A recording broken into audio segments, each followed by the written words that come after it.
my line.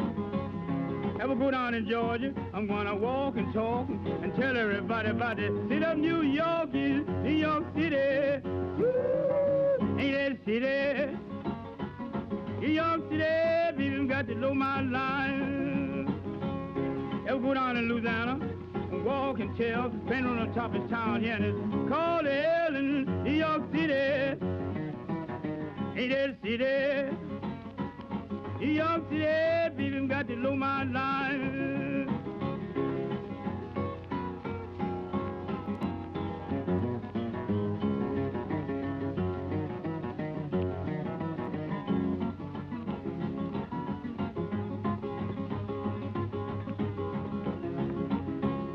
Trains on the ground and they won't keep still. Gonna catch me a train and ride to Sugar Hill in New York City. Ain't that city? New York City, people got to know my line.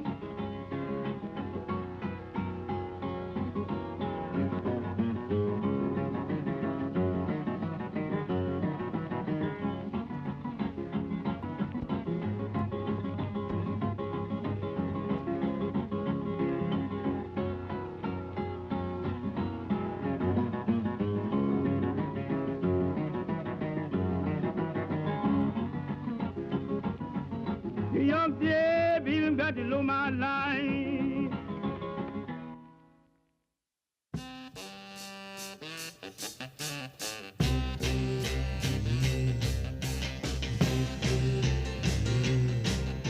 She come out with the best friend for the summer in LA. They took a small apartment down on the beach. Well, you find them every day. And I said, California guys all got their eyes on that girl from New York City. And LA boys all heard the noise about the girl from New York City.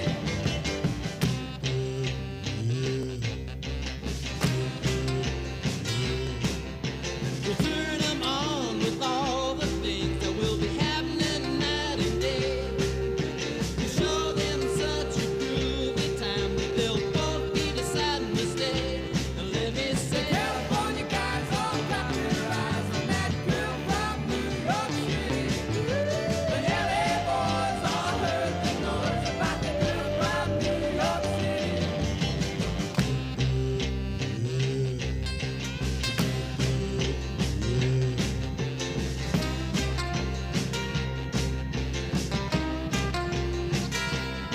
California guys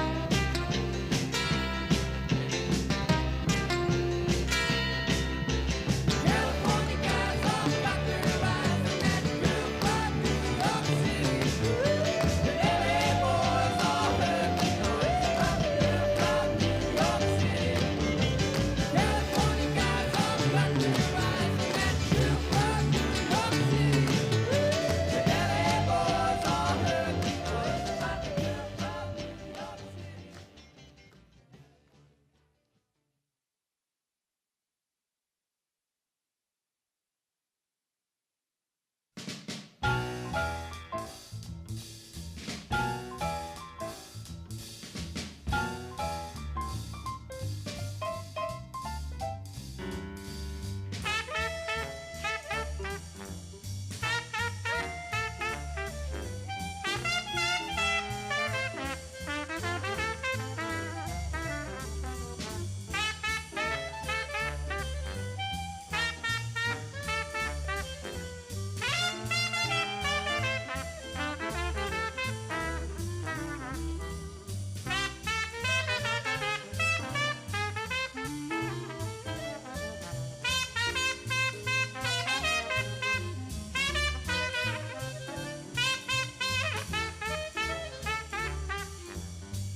Drop me off in Harlem, yeah, good old Harlem. You have your fun under the Harlem sun, so drop me off in Harlem. There's Duke Ellington up in Harlem. He writes all his tunes in Harlem, and old Satchmo's still swinging way up in Harlem. All the cats are still up there. They're beating out those rips and Apollo, Puerto Rico, give you a great big lift. Yes, drop me off in Harlem. Yeah, man, beautiful Harlem. You get red beans and rice, it's very nice. Way up there in Harlem, daddy.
Said, brother,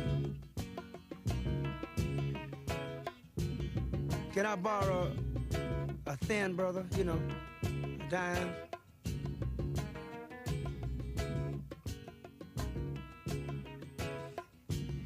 Say, sis. I sure would like to have this old dime for me so I can get this cup of coffee. Caught me a snack or something. I guess I better quit trying to be hip and get on down.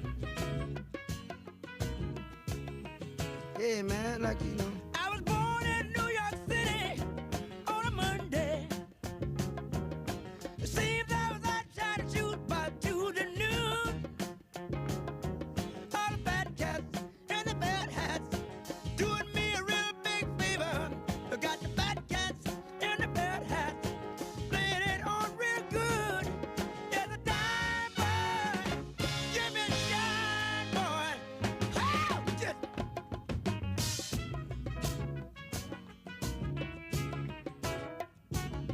when the cold wind comes, it lives in New York City, and the streets no place to be, but there you are. So you try hard or you die hard. No one really gives a good damn. You try hard and you die hard. No one gives a damn. There's a dime boy, give me a shine boy. Burning hot in New York City. Ain't no way it be, but wherever you go,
keeps your honesty shine, shine, shine now. Lord, Lord, Lord, Lord, like it shines on me. The only living boy in New York. The only living boy in New York.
trucks rolling in off the East River.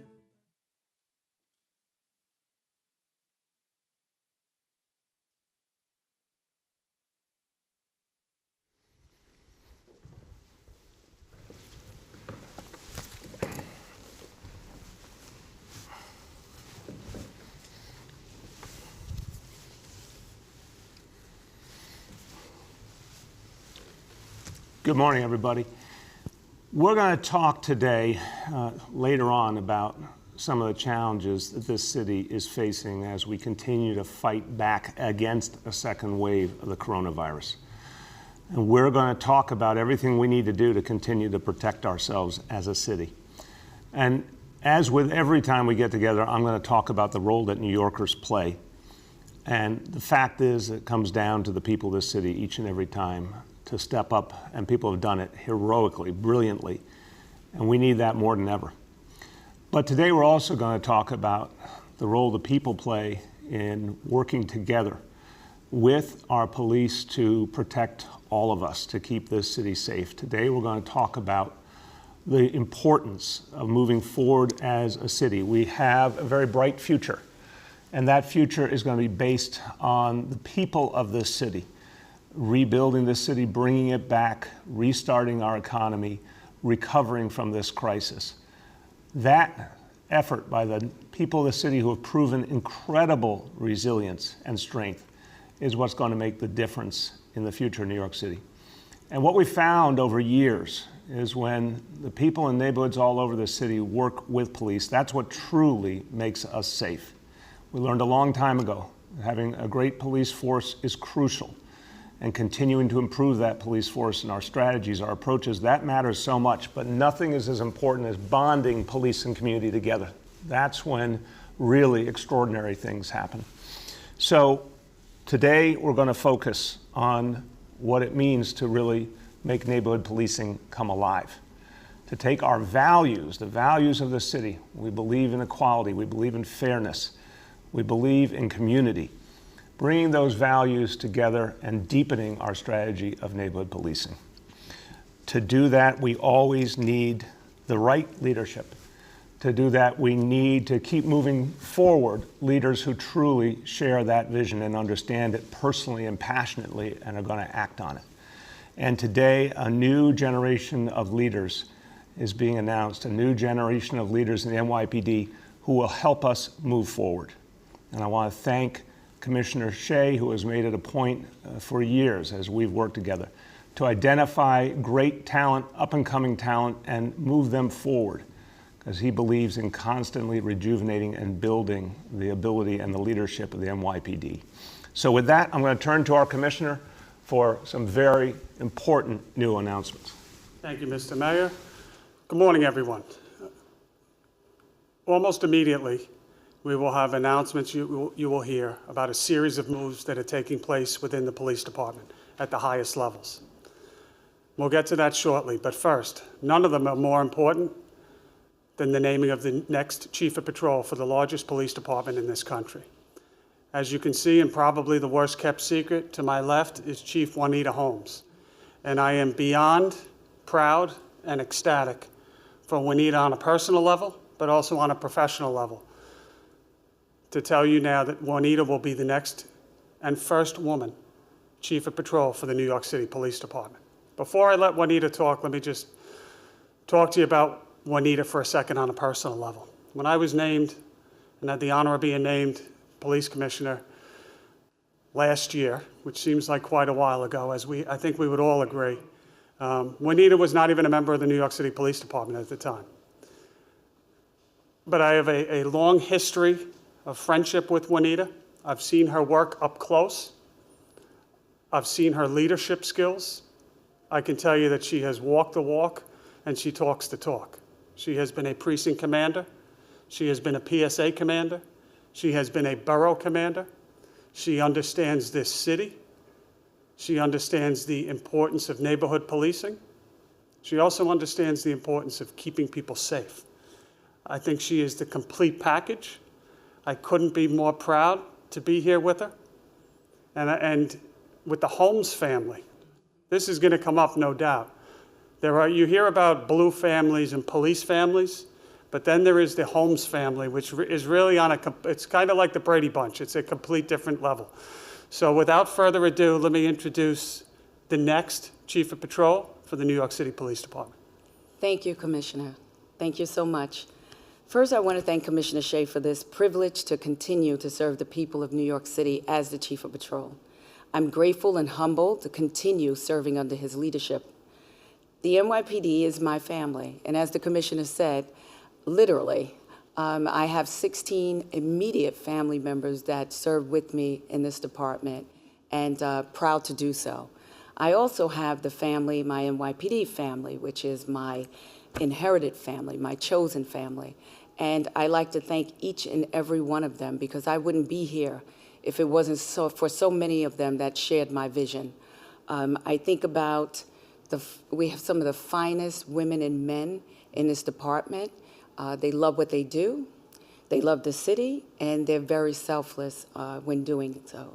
I thank everyone for their hard work, and I look forward to just serving alongside of them.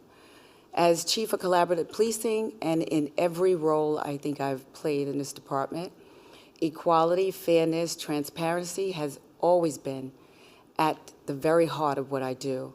And as Chief of Patrol, this is how I will lead every day. So I'm so grateful for this opportunity. Thank you. Thank you. Go ahead, back to you. So with that move, which will take effect tomorrow, we have a series of other moves, and I'll highlight them as you can see on the screen.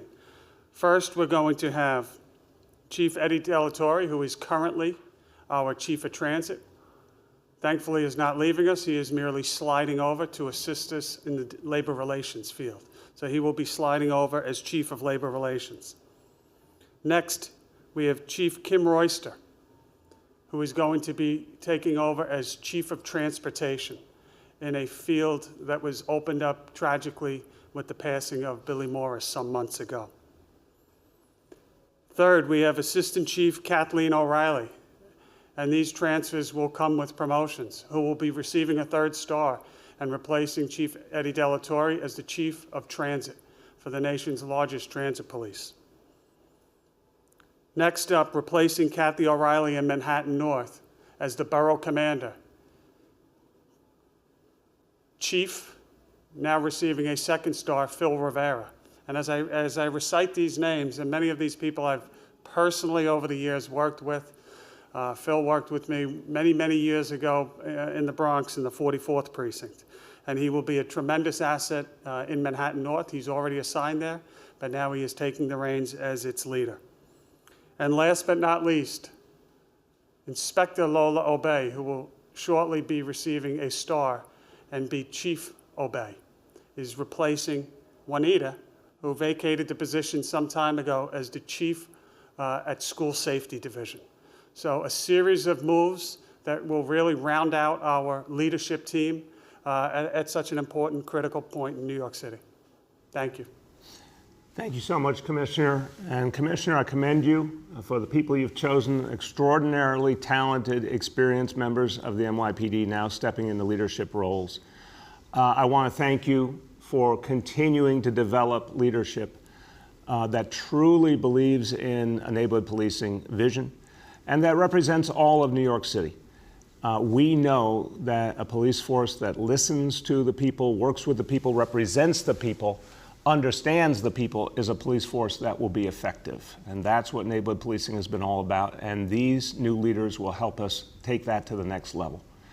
I want to extend my congratulations to all who have been promoted today, many of whom I've had the pleasure of working with closely, and I know they're an incredibly talented group. I want to say to Chief Holmes, your family story really does defy description. It's absolutely amazing. The commitment of you and your family members to this city and to the NYPD. I've never seen an example so extraordinary of one family giving so much. But what you have done in every role you've had has been exceptional. And Chief, you know, it's a very critical moment in New York City history. You are being called to leadership at a particularly important time. But that is a time also when so many great things can happen in a transformative moment. You should, everyone, understand that Chief Holmes, just the experience alone, recommends her for this role. But it's also her heart, it's also her understanding of our communities and her real passion for continuing to deepen the relationship between police and community. All of that is what matters most. But we have to also acknowledge and be really proud of the history being made today.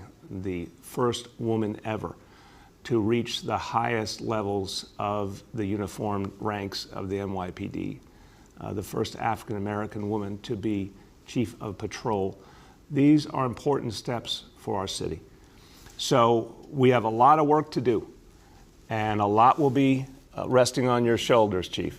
As chief of patrol, it's a fact everyone should know, as chief of patrol of the NYPD, Chief Holmes will have direct leadership over more officers than are members of any other police force in America. Just patrol in New York City is bigger than any other police force in America.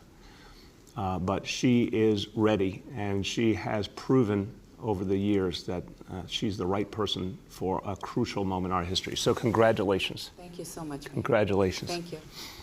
All right, everyone, we've got a lot to do to move out of this pandemic, to move out of this crisis, this perfect storm, to overcome it, and we will. I have no doubt. People ask me all the time, is New York City going to come back? How is New York City going to come back? And I keep saying, just look at the history over and over again. Look at the people of this city. They've fought through so much many times. We're going to fight through this again. And look at the last quarter century of the NYPD fighting back, reducing crime in an unprecedented manner, no matter what's been thrown at it. And that inevitably, absolutely will happen again, particularly because we have dynamic leadership that will help us achieve that. But to be able to recover, to be able to restart, to be able to drive down crime and bring back jobs and do all the things we need to do, we have to defeat the coronavirus. And that fight is raging right now. And unfortunately, in much of the world, and we see this particularly in Europe, very sadly, and we see it in some states of the United States. Right now, in many parts of the world, they are not winning the battle against the coronavirus. And for reasons that are painful, including in some cases not paying attention to the data and the science, not making the tough choices about restrictions, not encouraging people to wear masks and practice social distancing. We sure know what not to do. And so in this city, we have to double down on what to do, on all the things we've done right. We have to own it. We have to be passionate about it because we cannot let a second wave happen here. So now I'm going to talk about today's indicators because they do raise real concern. First of all, indicator number one, daily number of people admitted to New York City hospitals for suspected COVID-19. That threshold is 200 patients. Today's report is 81 patients with a confirmed positivity level of 26.6%.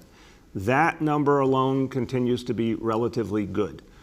The next number we've talked about for days now is worrisome. New reported cases, 7-day average. Threshold is 550 cases today at 532. So there's stability there, but at too high a level. But here's where I am increasingly concerned, which is the percentage of people testing positive citywide for COVID-19, threshold 5%. Today's report is 2.70%. That would be undoubtedly and is a worrisome number. To be fair, every day varies according to what test results come back and in what quantity. The daily report is not a perfect measure, but that's a very worrisome number. It's literally twice yesterday, but that also points out it is somewhat aberrant as a number. What is not aberrant is our 7-day average. And I said yesterday, we have been hovering in the neighborhood of 1.5% to 1.75% over the last couple of weeks. This is the first time that number has taken a meaningful jump to 1.92%. That alone is not a number that would overwhelm us, but the growth is what worries me, and we cannot allow that number to keep growing. We're really going to have to double down. So I'll say right now, and I know Dr. Varma feels this deeply as well, that we must be really strong at this moment. Where we're telling people to play it safe, it's not just an idle message. It's a deeply felt message. People really should not travel for the holidays unless it's absolutely necessary, because unfortunately, pretty much everywhere else is doing worse at fighting the coronavirus. And if you go someplace else, the chance of bringing it back with you is high. We've got to be really careful this weekend. Halloween, there's going to be a lot of celebration. That's normal, but we cannot have big gatherings. We cannot have big indoor events. If people want to trick or treat outdoors, small groups with masks on, that's great. Big gatherings, parties, that's not great at all. And if we find out about them, we're going to have to break them up because it's dangerous. We got to buckle down. We got to make sure that we do things right, because this is a dangerous time and we have to take it really, really seriously. So for everyone out there who's thinking today, should I wear a mask? Yes. Should you practice social distancing? Yes. If there's restrictions in place, honor those restrictions, because they're here to protect us. We have to be very cautious how we handle the days ahead to not let this disease back in the door. Okay, with that, a few words in Spanish about our very important announcement earlier. Hoy anunciamos con orgullo que Juanita Holmes será la jefe de miles de policías que cuidan nuestras calles y comunidades. El departamento de policía más grande de América ya tiene una mujer como jefe de patrulleros. El lazo entre la policía y nuestras comunidades será más fuerte que nunca. Y juntos vamos a construir un mejor futuro para nuestra ciudad. With that, let's turn to our colleagues in the media, and please let me know the name and outlet of each journalist. We'll now begin our Q&A. As a reminder, we're joined today by Commissioner Shea, by Chief Holmes, by Laura Wood, the Senior Counsel for Democracy NYC, and by Senior Advisor Dr. Jay Varma. First question today goes to Andrew Siff from NBC. Hey, good morning, everyone on the call. I'll start with the COVID uptick that you just alluded to, Mayor. And I know you've been asked before about whether the 2% threshold in the 7-day average would trigger any restaurant closures. But I wonder if contact tracing has determined at all that the uptick is related to indoor dining. Where are these cases coming from? And what would a 2% threshold mean? I'll turn to Dr. Varma in a moment, Andrew, to give you some analysis of what we're seeing. My strong impression is we're seeing something generalized. We obviously had an uptick in Brooklyn and Queens, and that's where much of this is coming from, to be fair, although thank God that is all starting to come down. But I don't think we are able to say by industry that there's a problem. What we do know is what are the more sensitive areas of concern. And we've said for a long time, bars, restaurants, nightclubs, there's a whole host of things we've seen around the world that have been part of the challenge. So look, we are not at 2% on a 7-day rolling average. We are certainly not at that on a sustained level, but we are really concerned. The decision on restaurants ultimately will be the states. I know they're looking at the same data with concern. I think the important thing here is just, again, be led by the facts and the data, be led by the science, because it's really about keeping us safe and not letting a second wave in that would lead to huge restrictions on all of us. Dr. Varma, you want to provide a little more analysis? Yeah, thank you very much. So a couple of critical points to think about. So we did take these very strong measures in Brooklyn and in parts of Queens. And when you look back at the data now for the past month, because we first made the announcement of the sort of intent to impose restrictions on October 6th, you did see a very dramatic impact on blunting the rise and actually decreasing the number of cases in Brooklyn. A little bit less so in Queens, but that also makes sense because there were fewer areas in Queens that were had restrictions imposed on them. But you began to also see over time, over the past several weeks, a steady rise in the number of cases in the other boroughs. Again, that rise has been relatively slow, but it hasn't abated. And that's really what our concern is right now. Now, in terms of specific risk factors, again, it would be ideal if we were able to identify, okay, there was one specific activity that was putting people at risk. What we continue to see is actually a continuation of the same activities that have been problematic before. People reporting attending gatherings, people having been in close contact with people who had COVID-19, but not necessarily able to always take the right precautions. So this really emphasizes that as the weather gets colder as people celebrate things like Halloween, Thanksgiving, the winter holidays, and New Year.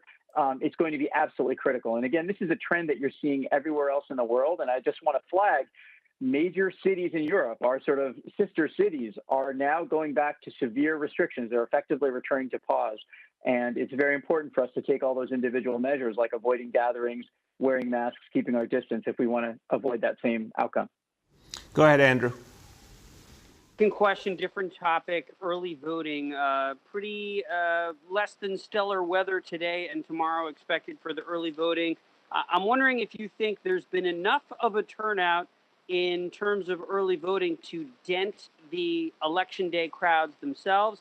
And would you consider at this point recommending to New Yorkers that, all right, the weather's lousy, maybe just vote on Tuesday? Look, Andrew, the turnout so far has been outstanding and unquestionably will make Tuesday better. Absolutely fair of you to point out that, you know, when you have early voting, this is one of the best arguments we made for years for early voting. It takes a lot of pressure off Election Day, and it gives people more options. And boy, have New Yorkers been voting with their feet. But I want to caution, it's going to be unquestionably the highest turnout election in generations.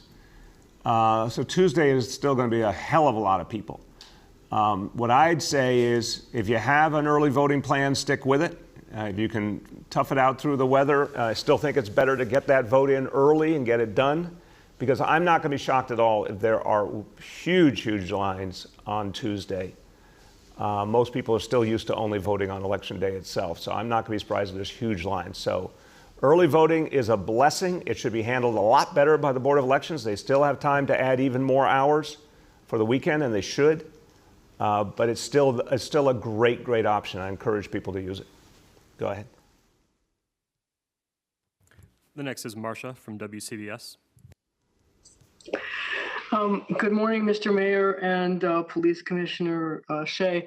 By announcing the appointment of Juanita Holmes, you and the other people, you've certainly shown a move towards making the upper management of the NYPD much more inclusive.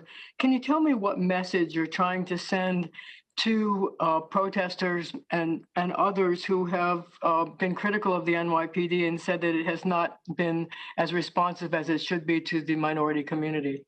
Well, I'll start and I'll turn to the commissioner, and if the chief wants to weigh in as well. Look, Marcia, this is a group of incredibly talented, experienced people.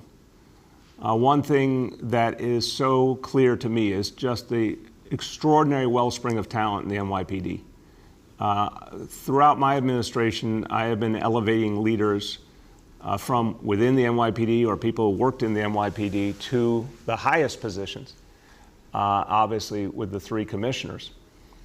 Because there's just so much talent in the NYPD, there was not a need to look outside. So what you see here is a lot of really deserving people getting their opportunity to lead. It's also incredibly important that our police leadership looks like New York City, and that's what you're showing here. You're seeing a leadership that understands the whole reality of life as it's lived in this city.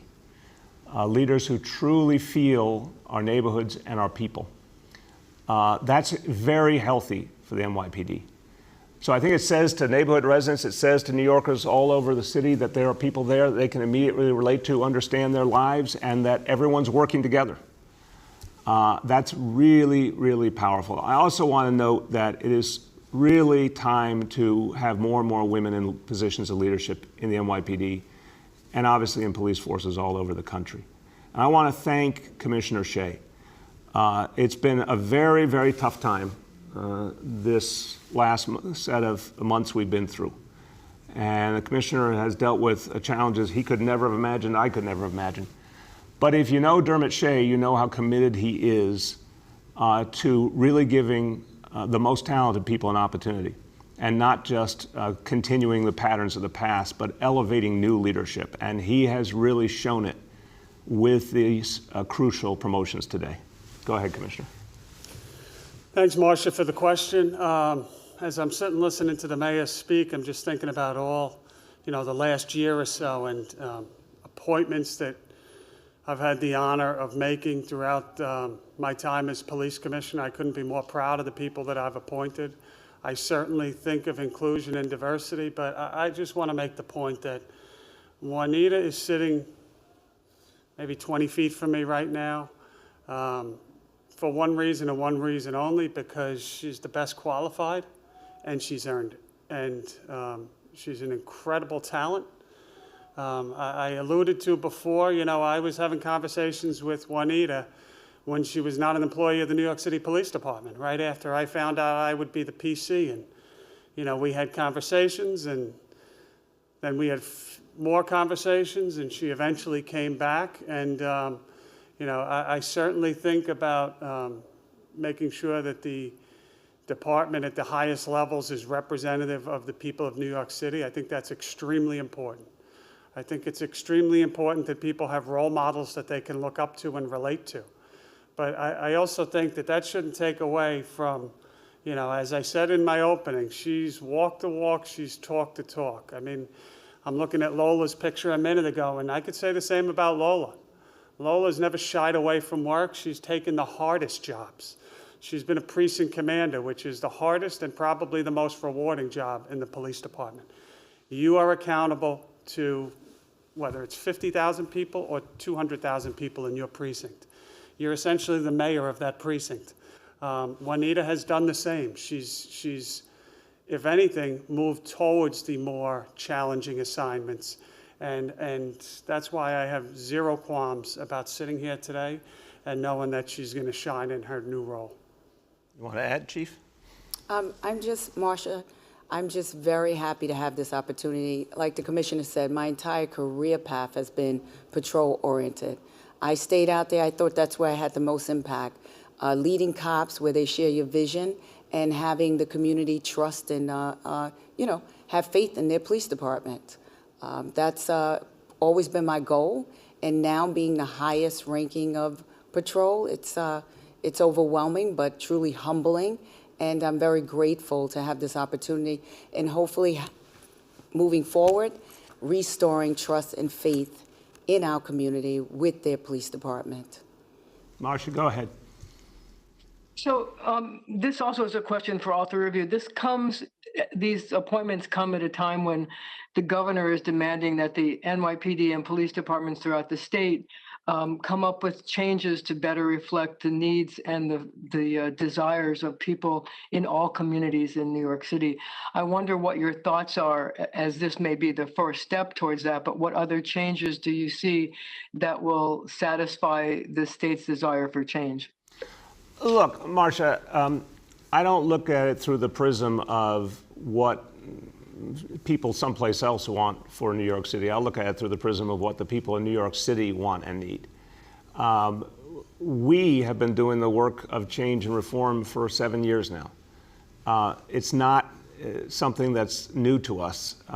You know, when I ran in 2013, one of the most central issues was changing the approach in the NYPD. And it wasn't just about getting rid of the overuse of stop and frisk. It was about reducing arrest, reducing incarceration. You saw the retraining of the entire police force, de-escalation training, implicit bias training. There are so many examples of change and reform over the years, right on up to what we're doing now, the changes that have been taken in the discipline process to make it faster and more transparent. The changes finally, thank God, in the 50A law, the change the commissioner made in reorienting anti-crime efforts and making them more modern and more connected to communities. This change has happened constantly, and there's a lot more where that came from. So we will go through the formal process, as you mentioned, but it's going to simply be a deepening of what we were already doing. And the leadership you see announced today absolutely exemplifies that belief in continuing to improve and reform the police department no matter what. Anyone else want to add? No. Okay, go ahead. The next is Henry from Bloomberg. Hello, Mr. Mayor. Can you come back to me in about 5 minutes or so? Henry, we'll hold your place in line. We surprised you. Okay, go ahead. The next is Kala from Pix. Hey there, good morning to everyone, and congratulations to Juanita Holmes. What an amazing achievement. My first question, I want to go to you. As the chief of patrol, you're the first response to handling race relations in the city. Do you have a plan or something that you want to change and implement moving forward? Yes, so the plan is to strengthen relationships. As the mayor said, community engagement is ever evolving in the New York City Police Department. And I've been a part of the listening sessions. I think our last one is this evening in Manhattan.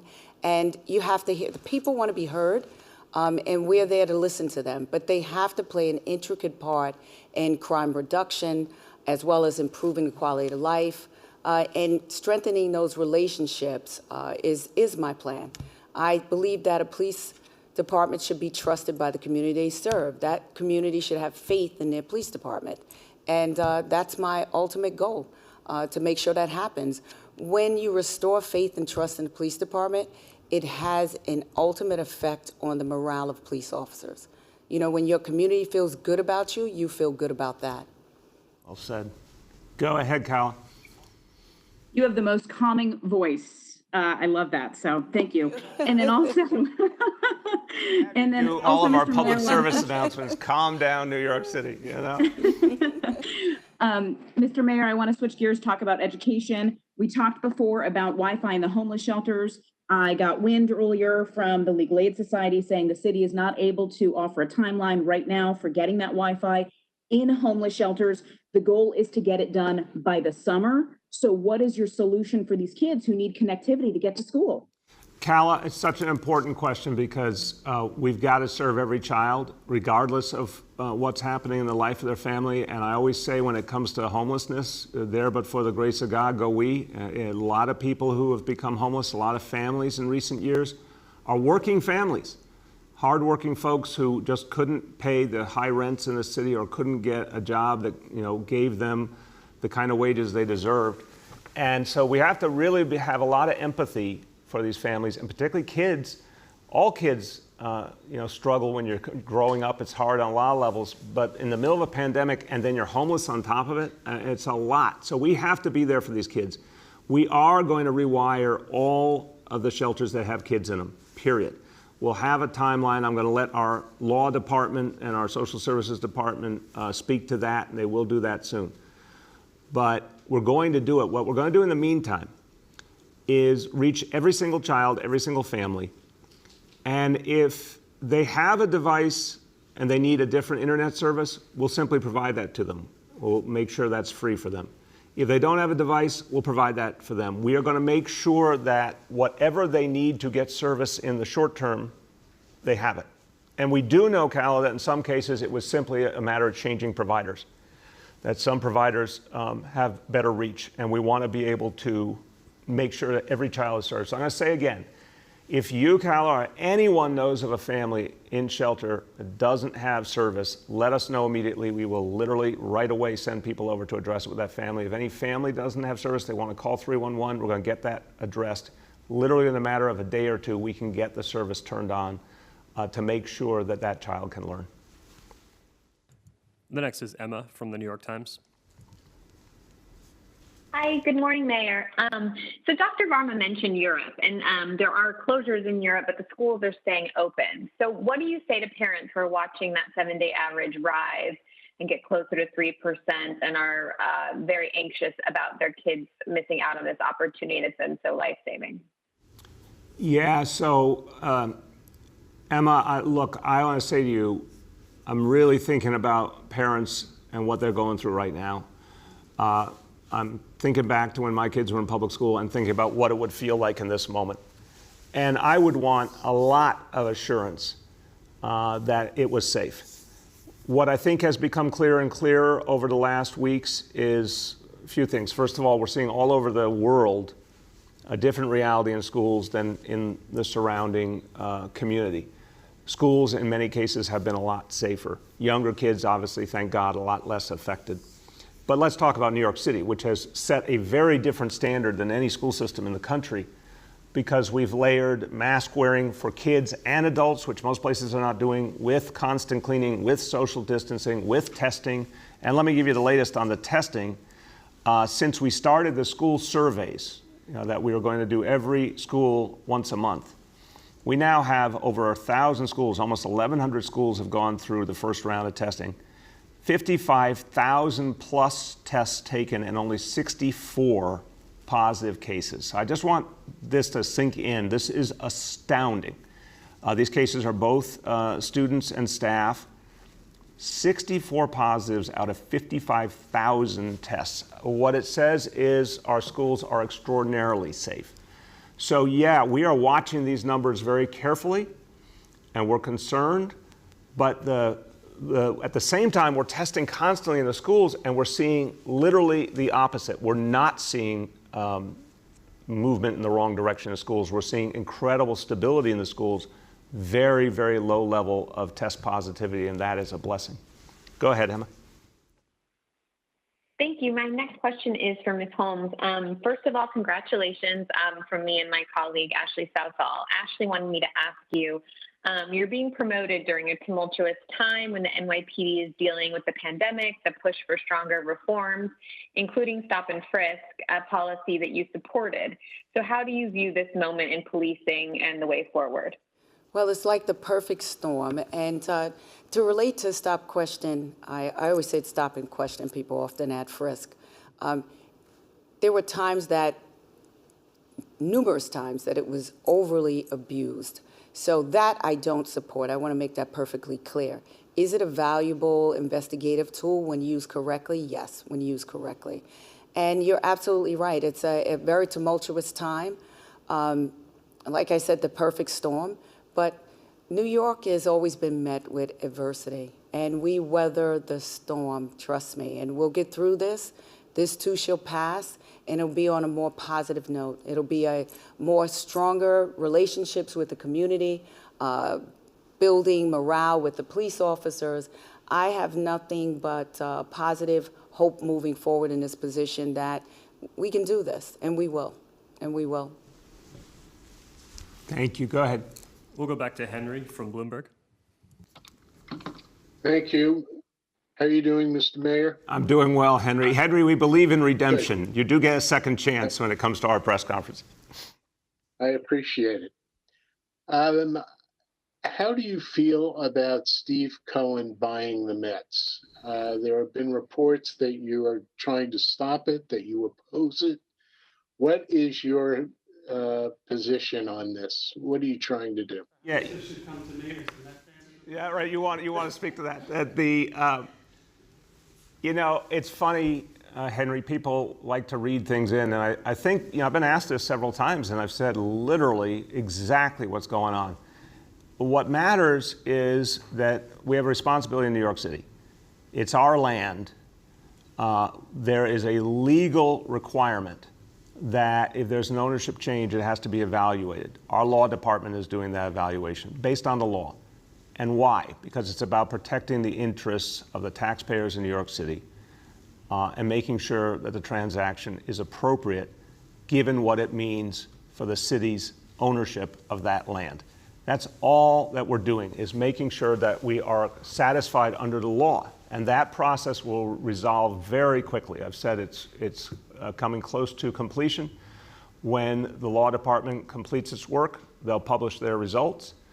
But it's not, some folks are trying to ascribe it to personal feelings or one thing. It's not. It's a legal responsibility that we have to undertake appropriately. That's what this is all about. Go ahead. Thank you for that. I also want to ask you about using test percentage results as an indicator, because and this is almost like the opposite of President Trump's argument, but as you test more, you're going to get a lower percentage of people who are testing positive. And if you focus your tests on a hotspot, you're going to wind up with a greater percentage of people who are testing positive. So why do you think that this is a reliable indicator of the prevalence of infection in the city? It's a very important question. I'm going to start, and I'll turn to Dr. Varma in a moment. Henry, I think we went through over the first weeks of this crisis a lot of discussion about the best way to inform the people, the best indicators. You know, our indicators evolved over time. But what was always clear is you couldn't just look at one. You had to look at multiple elements. You'll remember, Henry, in the beginning, we were particularly concerned, all of us, about hospital capacity, because that was where there was the life and death reality that if hospitals couldn't handle the cases, we might lose people's lives. Thank God our hospitals held. That's why that hospital capacity number we constantly look at. That's the life and death number, and thank God that one has stayed reasonable. But you're exactly right that if you have a problem area, you do more testing, you're going to get more positives. That's true. On the other hand, I wouldn't agree with the point that more testing inevitably leads to, fewer and fewer people testing positive over time. That's what we actually need to know. If you do a lot more testing and your numbers continue to go down in terms of positivity, that means something good is happening in reality and you're getting a truer picture. But there's nothing that says you don't do a lot more testing and in fact have numbers, the positivity numbers go up, and that would tell you a real warning and you have to take really intense measures. The pure question of do more testing, you're going to have more positive cases, we account for that. And that's why in the last few days I've said the higher number of cases per se wouldn't be a problem if the positivity level stayed low. It's the fact that the 7-day average positivity is going up, that's to me worrisome. That's the most objective factor, and that's what's worrying me now. Dr. Varma. Yeah, no, I think two points.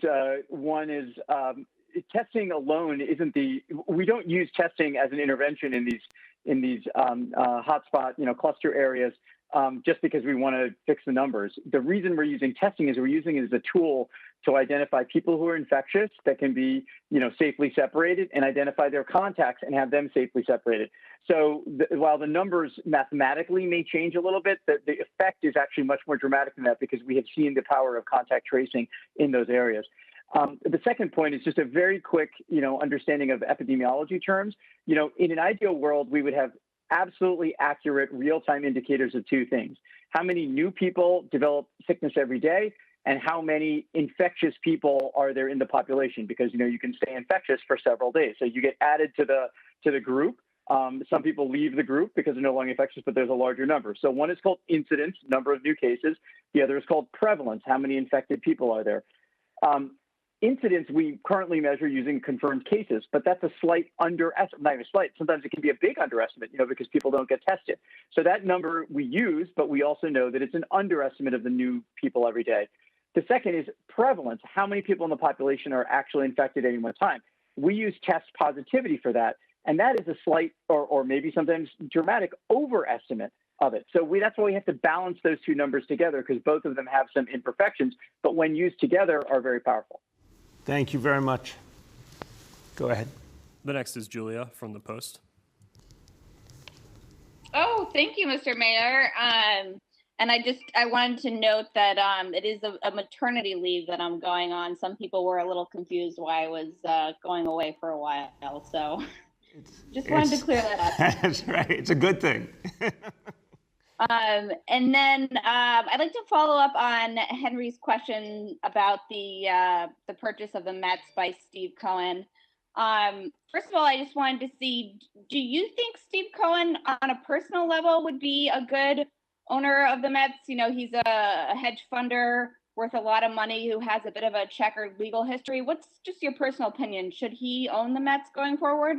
Julia, I appreciate the question, but I really want to be clear. When we're in the middle of a legal review, which again is our fiduciary responsibility as a city to do this, it's not appropriate to be commenting on the people involved. The law department's handling this, very, very professional operation, looking at these facts.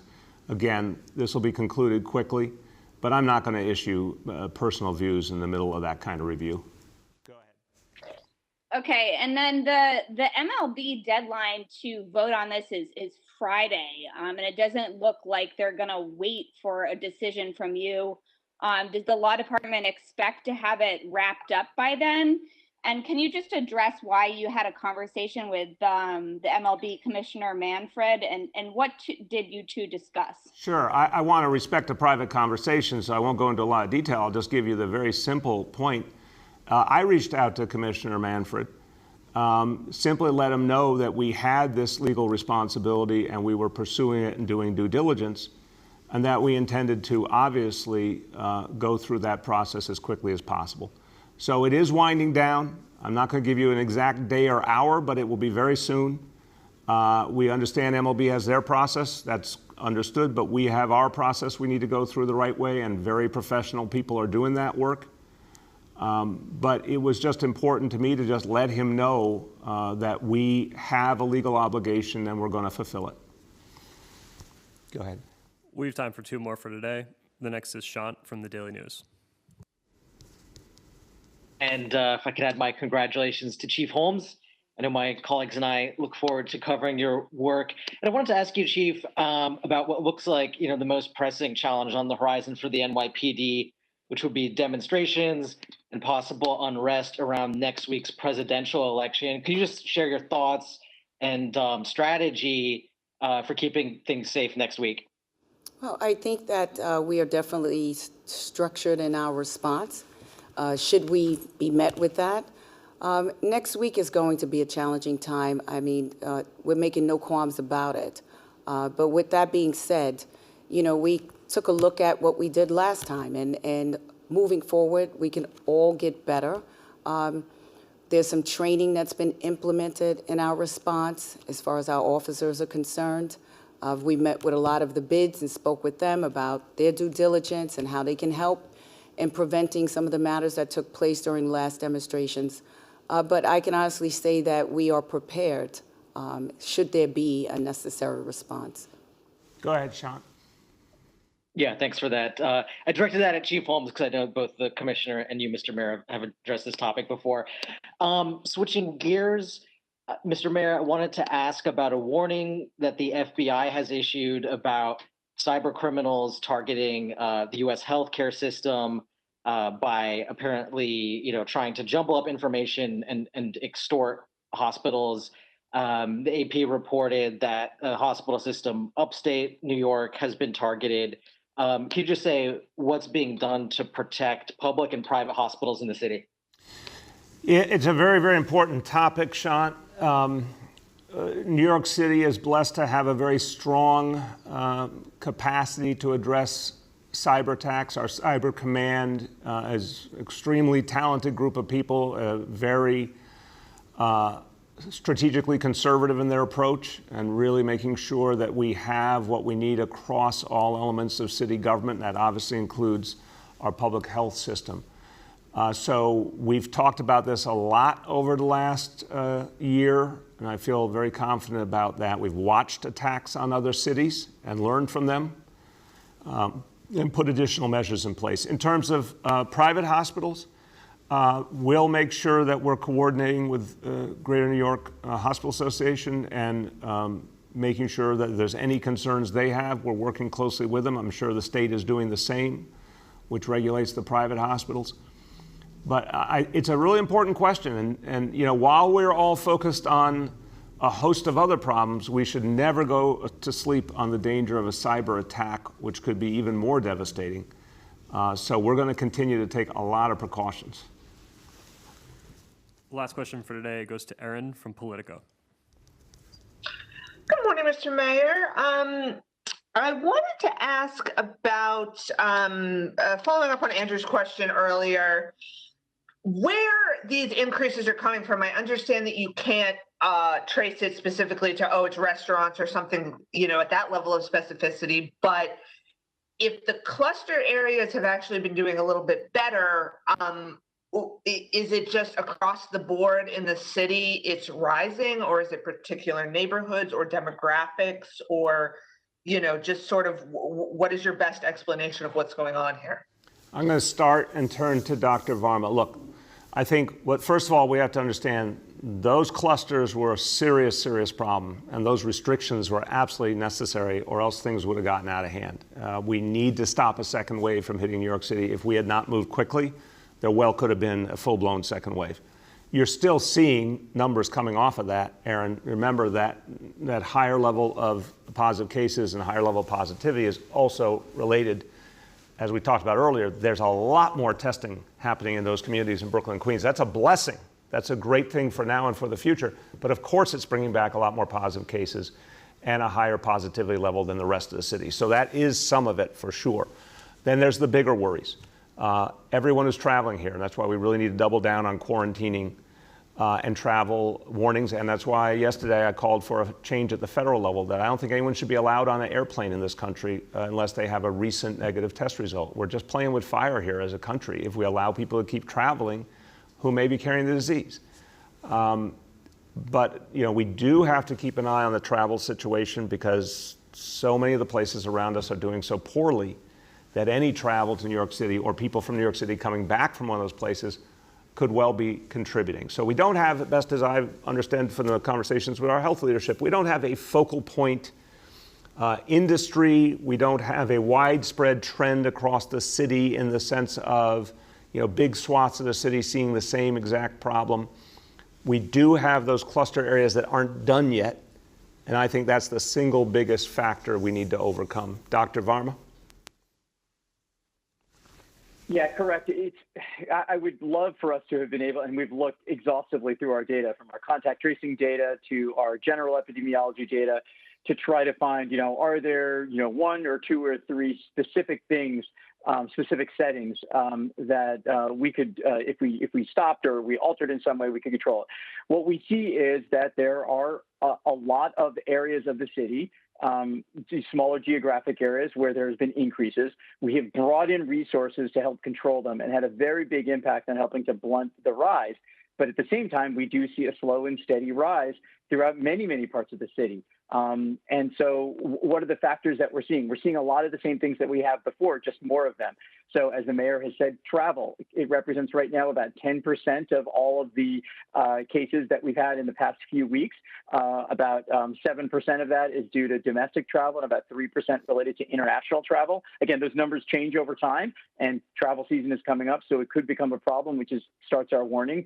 We see a lot of smaller cases associated with various different indoor settings, whether it's people going to work, people having gatherings, any of those other places. And that's why right now our guidance is not about any one specific industry or type of setting changing its behavior, but it really has to be across the city. Wearing a mask, avoiding any gatherings, keeping physical distance, particularly as it gets colder and people move indoors. Go ahead, Aaron. Thank you. And then secondly, I wanted to ask about the agreement that you made with DC 37 yesterday, avoiding layoffs for the time being. There's been some criticism from, budget watchdogs that this isn't actually saving any money because you're just delaying the payment, which you'll eventually be on the hook for. So, how do you respond to that, and kind of how are you going to deal with this budget gap in the longer term if you're eventually going to have to pay this off? Aaron, look, I think the most important thing here is that we have our labor unions representing the people who serve us in this city, finding ways to help us through this challenge. And I want to thank DC 37. I want to thank Henry Garrido for working with us to recognize we're in a dire situation. There's still no stimulus. There's still no help from Albany. We have to do something to address our immediate budget problem. And the amount that has been achieved here is really going to help us through. So I think the important thing to recognize is when our workforce is willing to make sacrifices to help us, that's the kind of spirit we need in this city to get through. It's real money. It's real money that comes off the books now that we don't have to pay now, that helps us to weather the storm. The big question will be whether Albany's going to act to help us, but especially Washington, D.C. What will be the results of the election? Will there be a stimulus? How big will that stimulus be? That's the big game changer. And if there's the right kind of stimulus, like the one the House of Representatives passed, we're going to be able to keep our workforce intact. We're going to be able to keep our commitments to our workforce. We're going to be able to keep serving people and having the kind of recovery we deserve. To me, this is a question of how do we get to that point where real relief might come in a way that's fair and equitable to the people of the city and our workforce, and this agreement helps us do that. Everyone, as we close down today, look, I just want to say it's a historic day. It's a wonderful day when the city moves forward and our police department moves forward. And I really want to express the hope that is inherent in this day. New York City, if there's one thing that's true about the history of the city, it is our ability to change. The city has changed all the time through its history. And, you know, sometimes we have nostalgia for things that we've lost, but we, as New Yorkers, we are so focused on the power of positive change. We, as New Yorkers, understand that this place is always evolving. That's our greatness, our ability to improve, evolve, innovate. That's who we are. So here we have the largest police force in the country making a decision to move forward and have leadership that represents all the people of this city, and to break the glass ceiling and provide an opportunity for women to lead that's unprecedented and necessary. This is a very, very good day for New York City and an example of how we will move forward and another step in our rebirth. Thank you, everybody.